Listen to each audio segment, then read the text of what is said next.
Music brings us together, even when we're apart. That's why we support Canadian musicians, festivals, and award shows. It's just one of the ways TD's Ready commitment helps build a more inclusive tomorrow.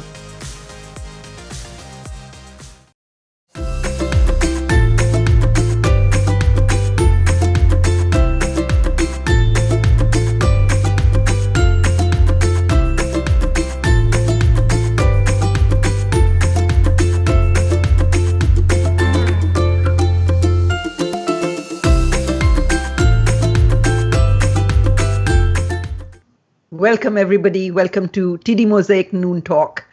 I'm Asma.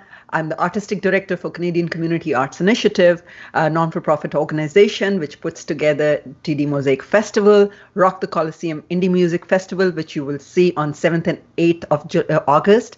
And that's the online edition, and MISAF, Mosaic International South Asian Film Festival, which we will see in November with us. So all the information is available on our websites.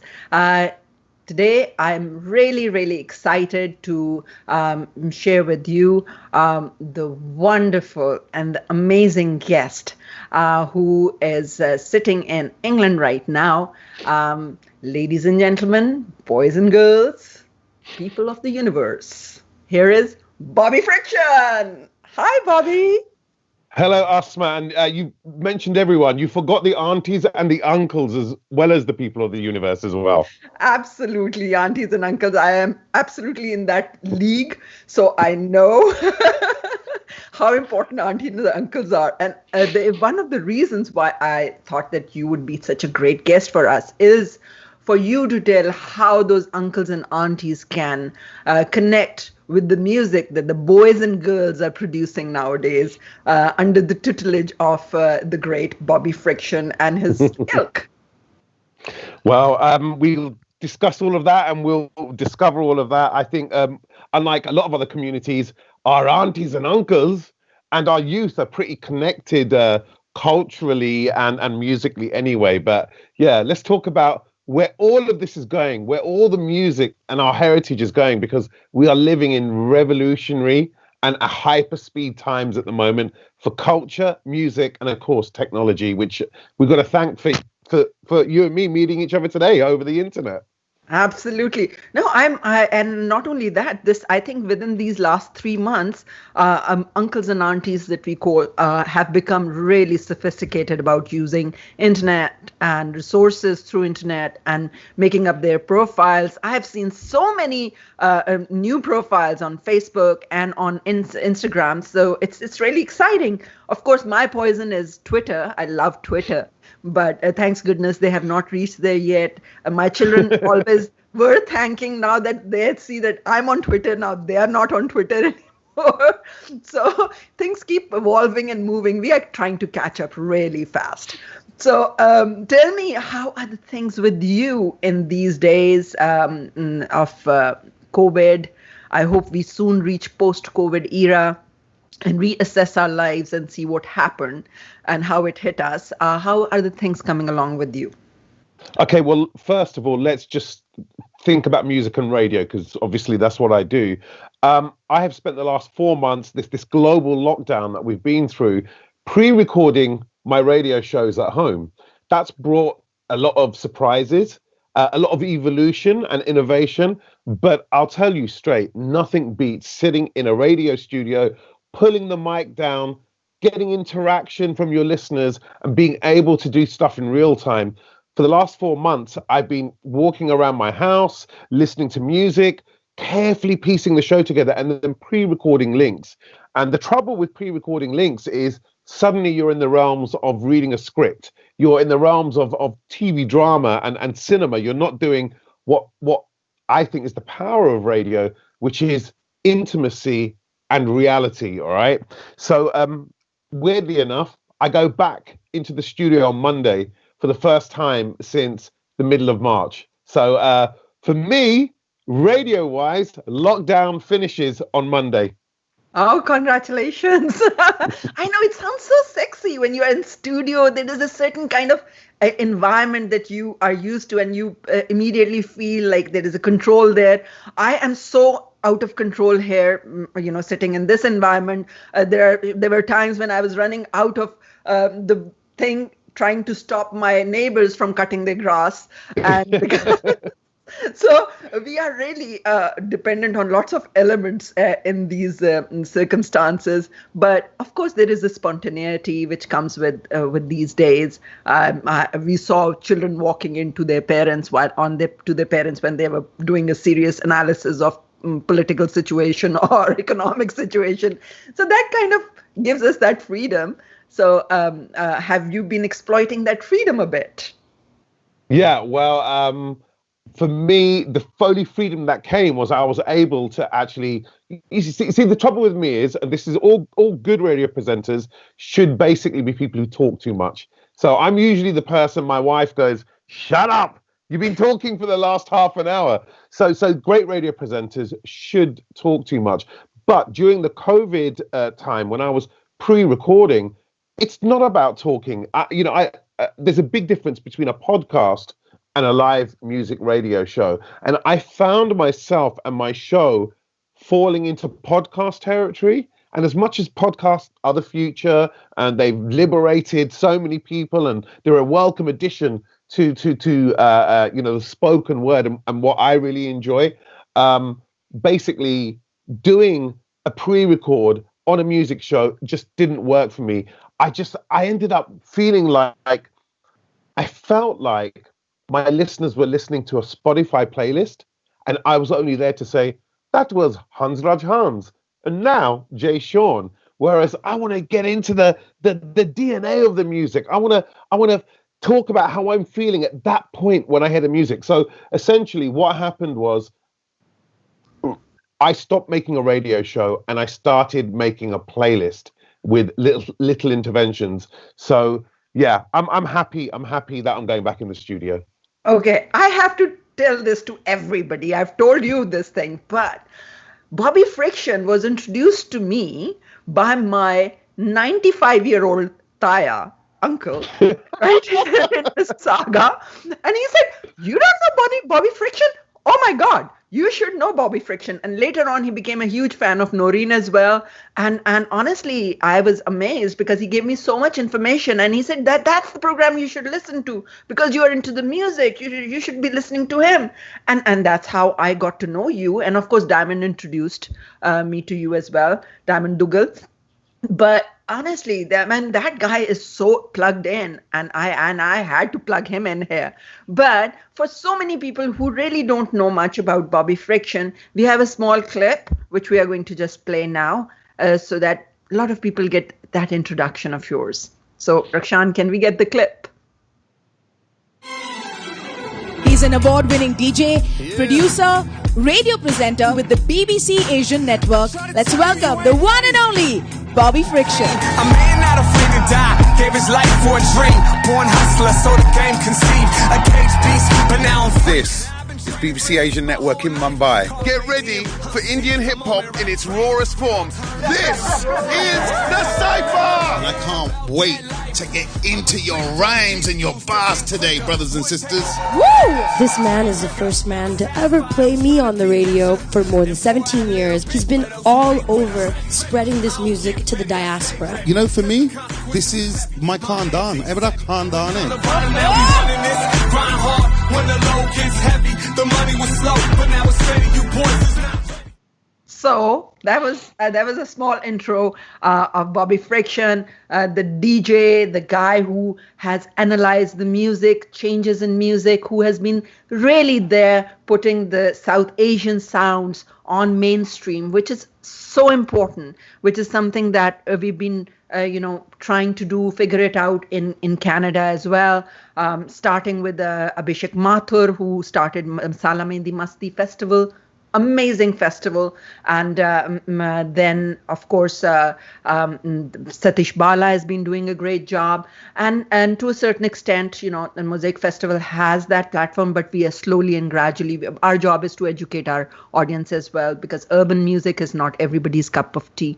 So where do you think, we have reached, or how do you think the change started happening? I remember DJ Ruby and things. So can we go that far back and then move towards now? Yeah, well, look, if for me, when I think about Desi diaspora music, I do think about the UK in the 1980s. Obviously, in 2020, the walls have come crumbling down, and the track you're going to hear on radio could easily be a rap track from Mumbai, or something out of Vancouver, or something out of Bradford or Birmingham. But back in the days, for me, I really felt like the UK reigned supreme. And I think we have enough evidence to prove that, because I would go out to India and I would have cousins going, "Oh my God, who are these Bhangra bands? What is this sound? I mean, it's Bhangra, but it's something beyond." So what the UK was doing in the 80s, for me, really kick-started everything that's happening in the diaspora. And for me, the diaspora is dominated by Canada, the United Kingdom, and the USA.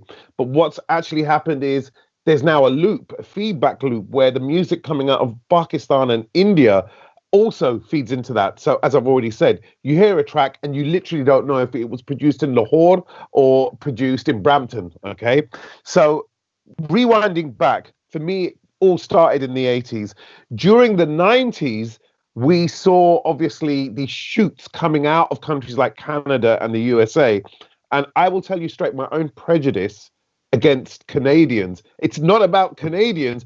I just assumed around about the early noughties. This is after the 80s Bhangra explosion, after the Asian underground explosion, Talvin Singh, Nitin Soni, all that stuff in the 90s. In the early noughties, when Jay Sean and Rishi Rich and Juggy D were making music, when Punjabi MC took Mundian to Bach Gaya across the world, I would have put all my money, I would have bet my house on America being the next center of Desi culture. All right? It just made sense. America is where Hollywood comes from. America is where hip hop grew out of. You've got all of these kids who essentially grow up with Desi parents, but they rap in an American accent. So that was it. It was, no one would have believed that Canada would have even been anywhere near the UK or the United States of America. And what's happened? We're in 2020 now, and essentially outside of India and Pakistan, the golden country is Canada. The music, the range of music, the talent, from abstract electronica to hip hop to Bhangra to Indian, Pakistani, Bangladeshi expression, Canada is out of control at the moment, Asma. I know, I'm so excited. And the music, of all people, my husband is a huge fan of the Punjabi music that's coming out, especially the truckers' music. And there's this whole new sensibility about truckers and their wives, and how the trucker is spending his money. And oh my God, this is totally another culture, and with references from Tim Hortons to Wendy's burgers and everything. It's amazing. So but tell me, how does UK always becomes the feeding ground, or the really the basket of growing all these influences, whether they are South Asian or, for example, even though the non-South Asian music? What's it about Britain that breeds that kind of development? Look, I can't really answer this question with any certainty, but we're very aware growing up in the UK that, America comes out with all these bands, and then we get the Beatles and the Rolling Stones. America does all this stuff, and then we just kind of rule the 80s as well. There is something special about this island, as you say, away from being Desi. When it comes to music, we don't have an amazing music education. There isn't a musical culture in England that's better than every other country. So maybe on a non-Desi level, it's just our positioning culturally for Western people. You know, we look towards Europe and we draw from Europe. We look towards Canada and America and we draw from Canada and America. Then you've got this very almost family relationship between Canada and the United Kingdom, with the Queen sitting somewhere in between. So honestly, I couldn't answer that. I'd love to give you a sociological rant about how it's in our blood. I don't know what's happened, but we definitely drew from that. Because during the 80s, when all of these Bhangra bands and these British Asian Desis were making music, they were aware that we were the home of, you know, the Beatles and the Stones. They were aware, even though disco started in the US, we had the same level of disco amazingness and rock music and heavy metal. Like, you know, heavy metal came from Birmingham, from the Midlands. You know, this is madness. So I can't give you a sociological anything other than, now that it's happened, no one ever wants to let go. No one ever wants the UK to fall behind. But I'm telling you straight, Asma, when it comes to Desi music, we've fallen behind you Canadians. You Canadians have slapped us aside, slapped the Americans aside, and just gone from the trucking music to the rap stuff to the urban Desi stuff. You guys have just taken over. Thank you very much. I'll take it with great sense of pride, and I would like to acknowledge all our sponsors like Canada Council, Ontario Arts Council, Factor, and City of Mississauga Culture Division. Listen, guys, this guy knows what he's talking about, and he talks about Canadian music. I'm so proud.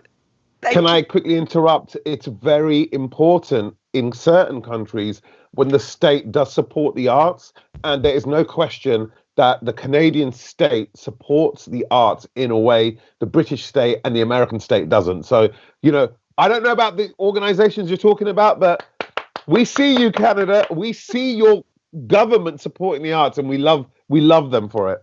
Yeah, thank you.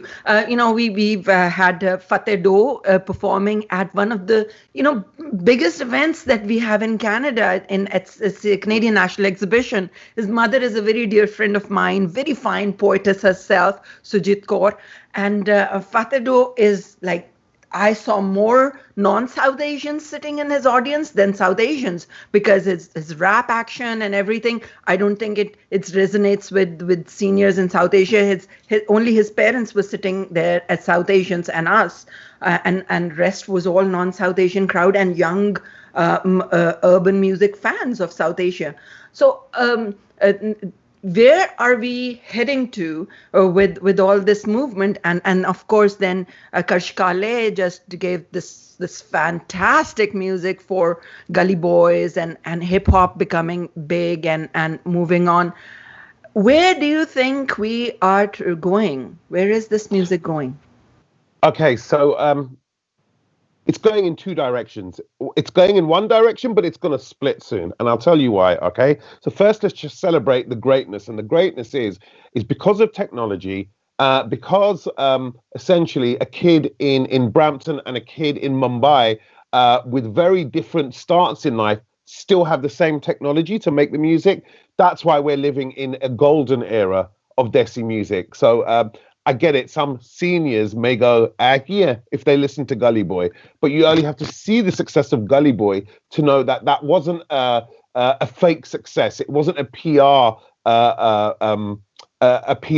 kind of project. You know, that really caught the zeitgeist. It really caught the moment of what's happening in India and Pakistan and Bangladesh. And suddenly, every kid wants to be a rapper. Every kid wants to essentially rap. And what is rap music? For me, rap music is just an extension of what Shakespeare was doing in the Middle Ages. So this is really important, you know. I get that some people hate rap music because it's all guns and bling and girls, but there's a lot of rappers out there who treat the very art of rap music like Shakespeare treated the English language. So number one, it's amazing that's happening in India, Pakistan, and Bangladesh, and the United Kingdom, and Canada, and the US. So whatever happens on a Desi level, it's going to keep growing, and it's going to keep essentially evolving, okay?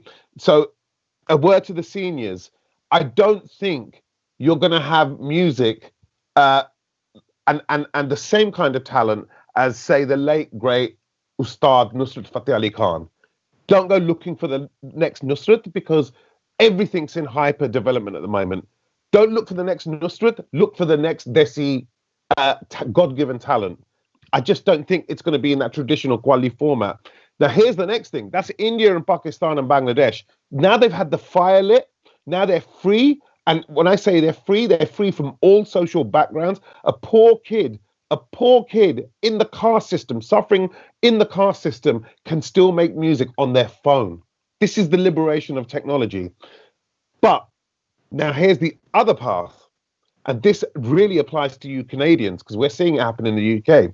Very soon, you're going to have different outcomes because of immigration patterns. All right.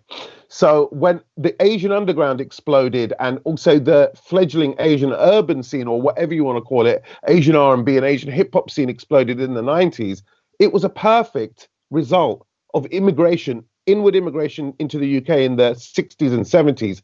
The progeny, the kids of those parents came of age from between 1990 and the year 2000.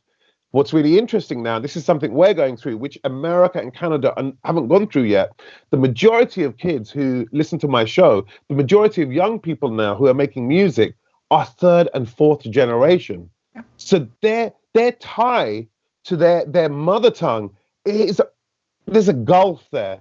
Even their tie to their language. So in the same way as these first generation Desis used to say, "Leh, look at my son and daughter. They don't speak proper Punjabi. They don't speak proper Urdu." These people are now dealing with grandchildren and great-grandchildren who will never speak that language because their parents never had it as their first language. So suddenly in the UK, I meet so much Desi talent, and they're not interested in making Desi music. Yeah. And why should they? They're free. They're free agents. Yeah. Zen Malik. So, yeah. Totally. Yeah, okay. So they can do that stuff. Now that, excuse me, that's going to happen to you guys soon as well. So even though these trucking anthems are great, and, you know, Fateh, what an amazing example of someone who's perfectly mashed his Canadian Western culture and his love of hip hop with his mother tongue and his love of Desi culture. I mean, he's unbelievable. You know, some of the stuff that he does, for me, is some of the most forward-looking Desi music being made in the world today. But give it 10 years, when the next generation come through, they won't have his language skills. Oh, Lily Singh. We've got Lily Singh, who's doing a late night show, you know, in US. She's made such huge leaps. And of course, there are so many other musicians. What happened, my exposure was through my daughters, because they would say, "Mom, you should get," because when we started Rock the Coliseum, the idea was that we will have Rock the Coliseum on the north side and south side, north side, and Mosaic on south side, the same time, so that we can have the crossover in the audience. And my daughter started that, and then she kept telling me, "Oh, you should get the Gauri, you should get this and that singer." Then Sumit came in, and she wanted me to get, the singers like that. And I was like, our audience might not like it. We're already doing the independent music segment there. So, but then we had this amazing singer who came in, and I was blown away. Jasmine Sandless. I was like, she was the one who came on stage. I mean, she just fired up the whole stage. Not only that, she got the biggest amount of likes on her videos from Mosaic Festival. And then I realized that, oh my God, this girl this is very important music, and our audience is now ready for this music. And so since then, we've been, constantly doing this import. But I still feel that, we have, of course, a long way to go, but we won't go through all those steps that English parents in England people went through. We are just going to jump right one generation and get right into it because we have your example. And second thing, the people who have migrated to the North American peninsula are much different than migrated to India at those times. To UK. Now, tell me something. You went to India, Pakistan. You went, and then you came to Canada as well, and you did this series of amazing programs about underground music. And I'm so keen to know more about that. How was your experience? What is happening in those parts of the world? And how is independent music saving itself from the influences of Bollywood music? Yeah. So this is like, if we talk about independent music saving itself from Bollywood, let's just move Canada to the side for a minute, because I made 3 documentaries straight out of Mumbai, straight out of Pakistan, and straight out of Canada. So we'll move Canada to the side for a minute, because like literally 1.2 billion, 1.3 billion, even if you start taking in Pakistan and Bangladesh, it's unbelievable what's happening in those countries at the moment. So two separate situations, but great passion amongst the independent musicians. You have India, which has a fledgling independent music scene. It's fledgling, but it's there, and there's already a business structure because of Bollywood that's able to tap into it. Yes, it's going up against Bollywood, and Bollywood is a monster. Yeah, Bollywood wants to eat everything it comes across and recycle it, and then literally, like a ravenous monster at the table, burp it out in the most vulgar way possible. All right, this is what Bollywood does. And what's been really good is with the independent musicians in India, they've gone, nay, we don't want this to happen, because actually Bollywood, even though it's still making money, is losing its cultural power amongst different young Indians. Number one is they're all getting conscious about their own backgrounds. You know, people aren't just saying, "Main Indian hai, and I'm going to watch this Bollywood movie and that defines me." People are defined by caste. They're defined by their economic situation. States in India are coming forth and coming true. Like, if you just even take regional music, you already had the business structure to uplift independent music. Independent music turned around and said, well, if all these Punjabis can make Bhangra in Punjab and it's not in Bollywood, then we just need to kind of copy that. If the Tamil industry and music from Himachal Pradesh, you know, from the big to the small industries, that's what they've done. So Bengal? India is in a so India's in a very unique situation now. You have a youth demographic explosion where I don't quote me on this, but I think like almost 50% of the country is under the age of 30. They're all trying to not destroy Bollywood, but they're trying to say we're much more than Bollywood. And you have the business structure to uplift independent music. So I really, really am excited for the next 10, 15 years in India. Pakistan, different situation, but actually even more exciting, weirdly enough. So when I went out to Pakistan, I only stayed in Karachi. I didn't report on a lot of the stuff that was happening in Lahore and Islamabad.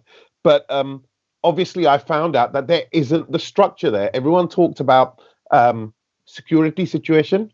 The security situation, which essentially is a byword for we couldn't do gigs because we were afraid of being blown up, essentially, all right? And that whole security situation, whatever the reasons for that were, essentially lasted from 2010 to very, very recently.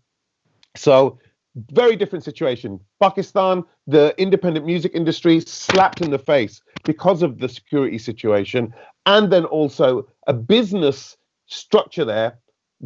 Because there's no Bollywood, the business structure was very much, well, this is the film, this is Lollywood, okay, this is traditional folk music from Pakistan, this is Qawwali music, it's, you know, the same names are there, the same kind of business managers are there. So what I found in Pakistan was a real passion, if not even aggression, to basically split the country into pieces, metaphorically speaking, and to come forth and bring forth the new rock bands. You know, look, when I I told people I was going to Pakistan, they're like, oh yes, Pakistan, the home of the rock band. I'm like, no, these kids aren't thinking about Junoon, okay? It doesn't matter. This is just the way generations, Junoon are the grandparents' band, let alone their parents' band. Yeah. So Pakistan, even more exciting because the raw passion of especially the rap scene there is unbridled. It's like a nuclear energy at the moment. Faris Shafi has done so well. Faris has volunteered with us as well, and he was working towards it. He's really worked really hard. Not only that, really creative ideas and letting go, which is so important for these people. And I think Faris has this very big advantage that he got that support because he comes from a family which has a media already into it. So Faris has been going out. He's getting everything from holding it from the neck. I love his passion. I mean, he can be really hard, but that's what you need. And Asim Azhar. Oh my God, what a great talent! And I'm blown away with these people. Can I quickly say something about Asim and also Faris, who I know very well, who I've met many times and who I absolutely love. So I've been playing them for years. But, and here's the but, we need the Asims and the Farises and even the Haider Mustasins, brother of Mamina. We need those people. But in Pakistan, just like in India, we're looking at background and we're looking at class, all right? So, of course, you don't look at Faris's class background because his art is beyond class. He's talented and he's been touched by the hands of the music gods, all right? So that's great.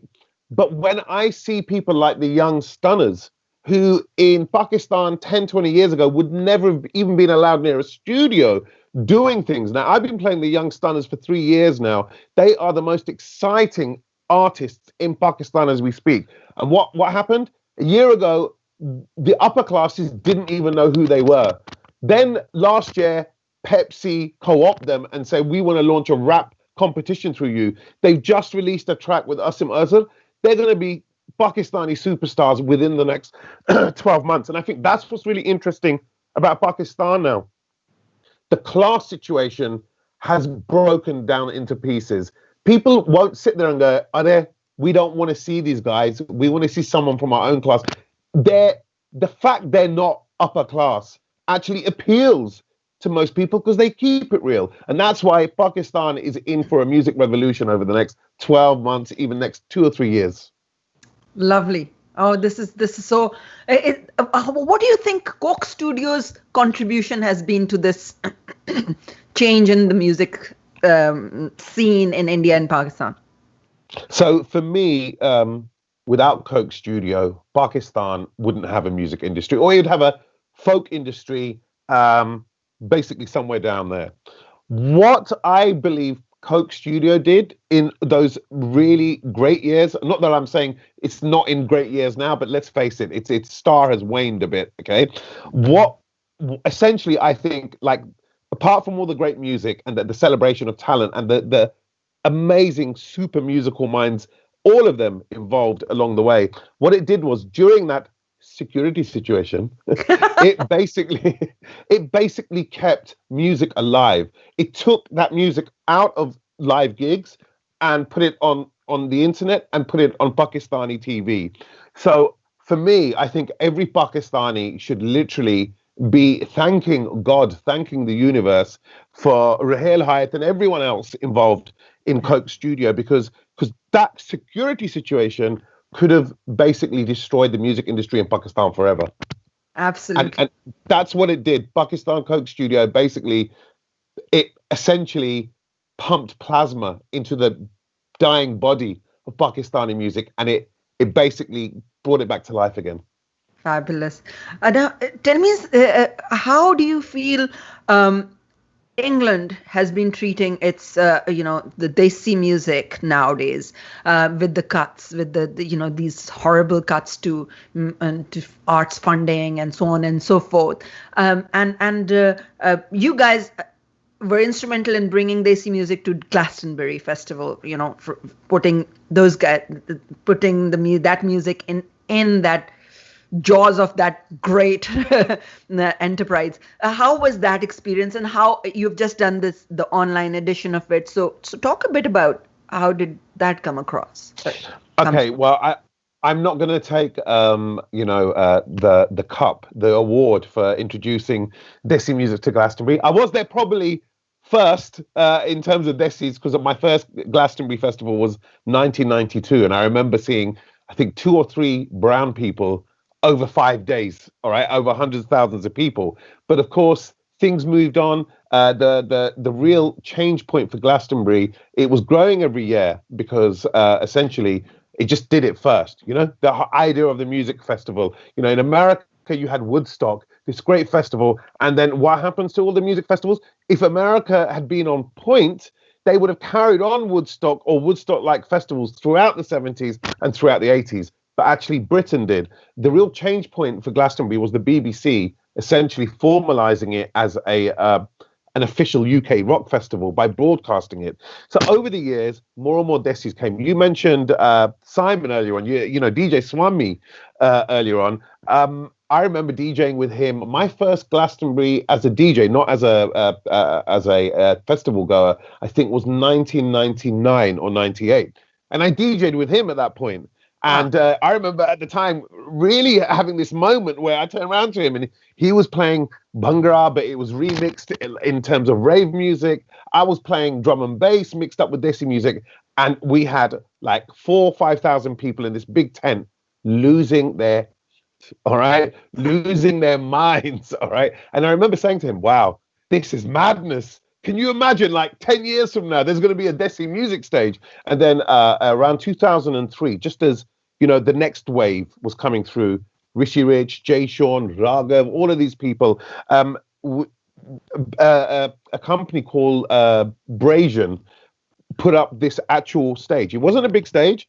You know, Glastonbury has not 2, 3, or 4 stages. It has over 100 stages. It's set over 600 acres, all right? It's absolutely massive. But it was a seminal moment because on that stage that night, you know, Rishi Rich performed, Raghav performed, Punjabi MC DJ'd. It really was a moment. So, Glastonbury has always had a great relationship with Desi musicians in a way that other mainstream festivals don't. We've got great Mela culture going on as well here in the UK. You know, we started in the 80s. Before COVID, in any summer, you could have gone to any number of Mellas across the UK. So I've got to just, you know, salute Glastonbury because a lot of those mainstream festivals didn't care, didn't want us there, thought we weren't cool because, you know, let's face it, being Asian on a musical level sometimes isn't cool for a lot of people. So Glastonbury is a special place, you know? Yeah. Honestly, that's one of those things that I would love to go and attend. Now, I think because of COVID, we realize that, you know, our goals should become short-term goals. And as soon as you get an opportunity to do it and get it over with, because you never know what's coming next. But, you know, sorry. I just want to say something because, you know, you are a festival owner, a festival organizer. I totally get that everyone's doing these performances on Zoom and everyone's trying to navigate and everyone wants to evolve with everything that's happening. But I swear to God, Asma, if we don't see the return of festivals, if we don't see the return of live music outdoors, let alone indoors, I think we'll have lost one of the most unique things about being Homo sapien, about our human species. Absolutely. Live music is actually the measure of not only the talent of the musician, but also the relationship between a viewer and the musician. And that is priceless. There is no, no second thing that can replace it. So I totally agree with you. And I hope things, turn for better. We find a cure, which UK is leading on, which is very exciting. So we'll all keep our fingers crossed on that. Is that why we got hacked by the Russians today? Oh, maybe.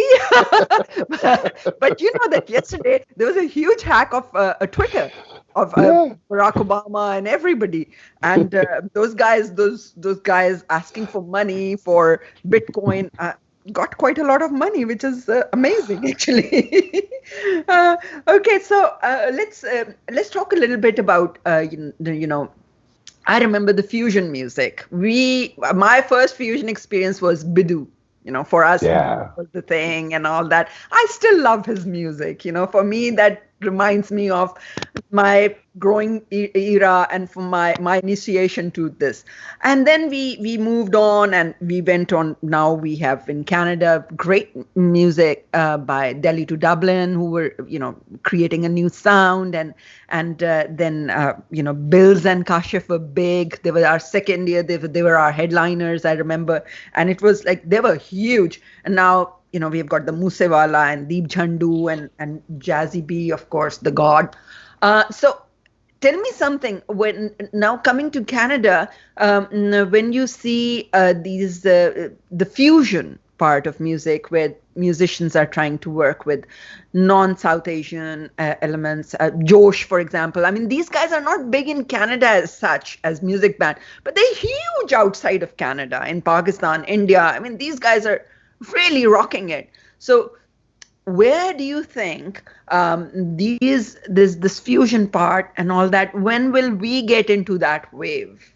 When is that coming? Okay, so number one is, as I explained earlier on, I think your wave is just starting. You're already in that wave. A great example is if you go to anyone in the UK and you look at their listening habits on streaming, and let's say they're a Punjabi kid, 20 years old, they'll have Sidhu Moosewala on their streaming. Okay, they'll be listening to Fateh. My job is to find the next wave of musicians. AP Dillon and Gurinder Gill are two Bhangra musicians, very young Punjabi musicians from Canada, and I've got a feeling they've got the potential to be as big as Sidhu Moosewala, who doesn't matter what anyone, if you love him or hate him, this guy is massive now. This guy he's not a joke anymore. All right. So I think you asked about a wave. I think we are in the wave. You guys just can't see it yet, because as I say, when I look in my inbox, when I get new music, so much of it's Canadian. Yeah, there may not be superstars yet, but I just see this work ethic, this flow of MP3s and WAVs and new music from people in Vancouver and Toronto and even places in between coming into my inbox. And that's the other thing. 5 years ago, I'd get Canadian music, but I'd get one track a week or maybe even one track every 3 weeks. Now it's fighting with the UK musicians. It's another kid. Yo, I'm from Brampton. I listen to your show. Listen to my music. Yo, I'm from Vancouver. I listen to your show. Listen to my music. So, I think you're already in that wave. I think, unlike previous waves, it's going to be multiple genres. It's not like, hey, when's the fusion wave going to happen? And let's put a tag on it. It won't be like that. What will happen is you'll go, the three biggest Bhangra acts are from Canada. The three biggest basic Desi pop acts are from Canada. Like, that's how it will happen. And you'll only know that. And I honestly believe we'll be seeing that in the next 2 to 3 years. And now, tell me something. How can we help? And how can we educate our musicians to become more professional? We get a lot of requests for people to perform and play. Is there any advice you would like to give to the young musicians or such groups, or how to organize themselves, how to become more substantial in order to get attention from festivals like ours? Yeah, well, basically, come on, you're a Desi, I'm a Desi, so I'm just going to be brutally honest about Sadde Bande, our people, all right? I think sometimes our people they're happy with third best, not just second best, third best. I meet so many musicians who put a bit of work in and go, I've done this. And then I'll say, it's fine. Maybe you'll be ready in 2 3 years.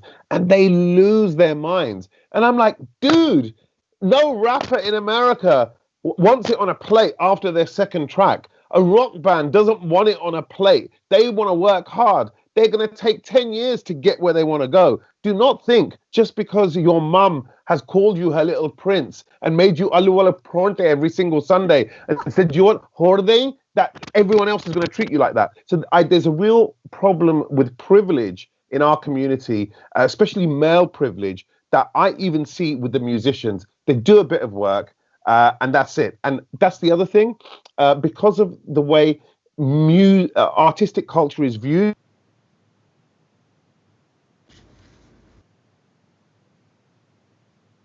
Mhm. Yeah, Okay, let's have the video. I'm back. No, he's back. I'm back. I'm back. I don't know what happened there. Okay, Yeah. basically, did you hear what I said about privilege? Yeah. I said there's a lot of privilege in our community. Did you hear that? Yeah. Sorry. Yeah, you heard the stuff about privilege. So basically, to cut a long story short, a lot of Desi musicians aren't don't want to put the work in.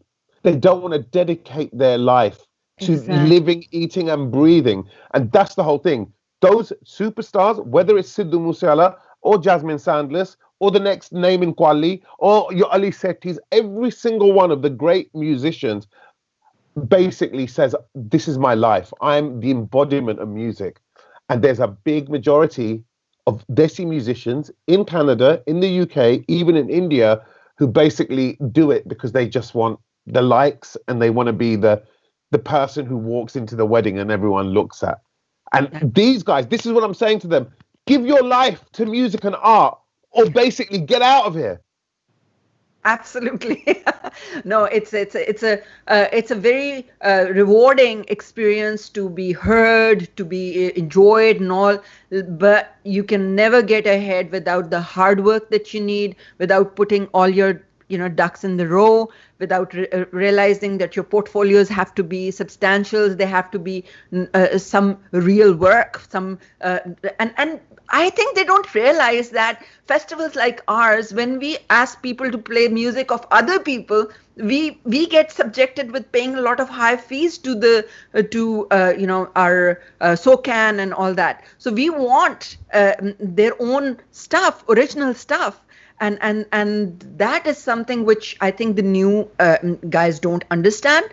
So it's a great way of telling them that, I say that, but now Bobby Friction is saying it, so you better listen to it and believe it too. Well, here's a really important bit of advice to add on top, and that is, I get that a lot of these new musicians can't play live because the way people make music these days is they don't get in a space and jam with a bassist and a guitarist. It's usually one producer on a laptop. That's fine. Make your music as artificially intelligent as you want. Make it as electronic as you want. But you're going to have to be able to play that music live at some point. And that's the next thing. I can play 100 artists with 100 great tracks, and only 2 or 3 of them will be able to play live. And it used to be the reverse 20, 30 years ago. And guys, if you learn how to play live, you're going to triple, you're going to quadruple your income from music overnight. Absolutely. Thank you. This is a great point. There's so many wonderful people who are watching this show. And Mohit Rajhans is one guy I love, and he's there. Thank you, Mohit. And we have Samina Talat. We have Rishaba Mundhara, who says, Bobby, you mentioned about colonial gatekeeping in one of your tweets. Would love to hear more about that. Wow. Okay. Well, this is pulling together the different kind of vibes that are going on in Canada and the United Kingdom, and this is definitely plugging into what's happening in terms of Black Lives Matter. I think more and more people, and I know it's a sensitive point, but more and more people are starting to understand how white supremacy and white privilege works. And I think we're in a bit of a revolution and also a fight at the moment for the future of the West, where essentially you have a lot of white people in positions of power who aren't racist, who don't sit there thinking, I don't like non-white people, but they are basically gatekeepers. And what they do is decide what the culture of a country is.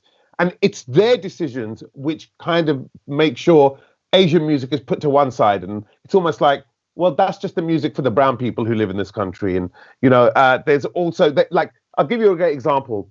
That would never happen with black music, because black music is so powerful. It's so inextricably intertwined with Western culture now, from the emergence of rock and roll, from R&B and soul, and everything that happened in America.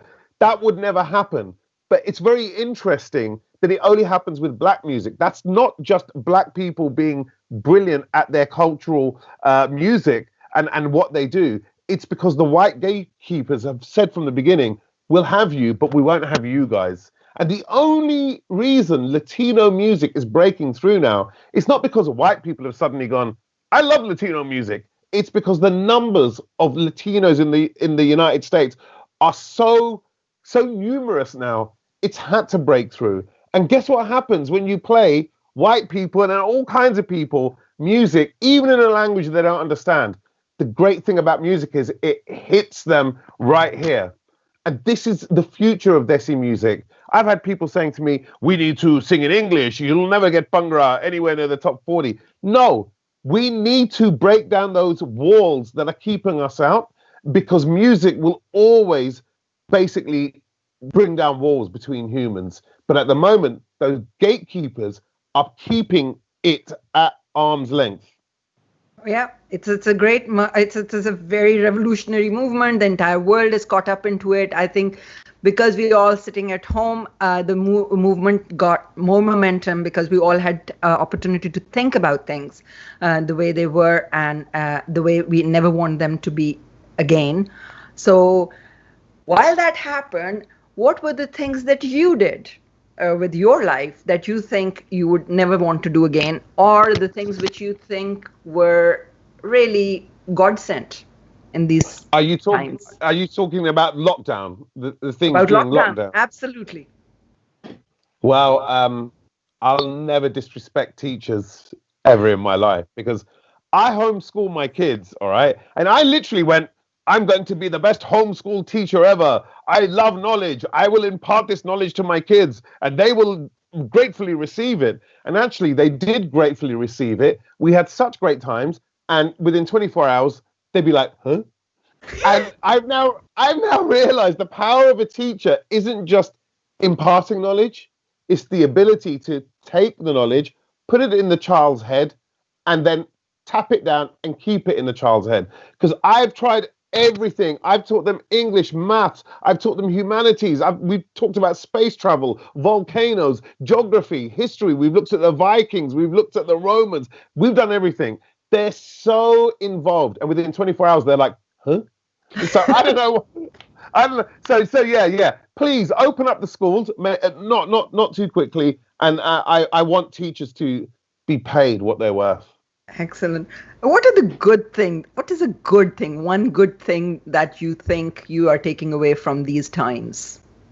Really important, good thing that happened to you. It's a really basic thing, Asma. I'd love to say something really deep and heavy related to music, but actually it's just something really simple. I spent the last 10 years of my life, as everyone does when they have children or when they get married, bit by bit, distancing myself from my social life. You know, you just kind of go, oh, I'll go out once a month. I don't need to go out every weekend.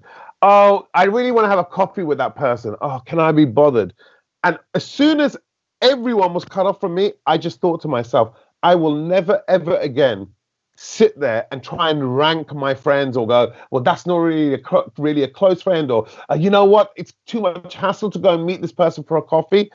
Any coffee, any drink, any picnic, any come around my house, or even any let's have a Zoom meeting, I'm there now. So that's what I've learned. I'm not going to make myself, I think without knowing it, I made myself unavailable to the joy of true friends. So I'm destroying that now. Oh, that is so amazing. That's so wonderful. But you know what? I felt that this was, for me, this isolation, this ability to say, oh, no, sorry, we can't come, or we can't mingle, we can't do anything, proved to be a very interesting point for me, because I did so many things which I was hoping I will be able to catch up with or not, for example, this program. So it's so rich for all of us, this experience of sitting at home and working from home and learning how to manage all this setup and everything, that ring light, I think our lives will be changed forever. We are totally different people now. And I'll definitely support you on that. I gave an interview recently where I said I encountered so many problems in the first couple of weeks in terms of just having to record my show from home. It made me more innovative than at any other point in my life.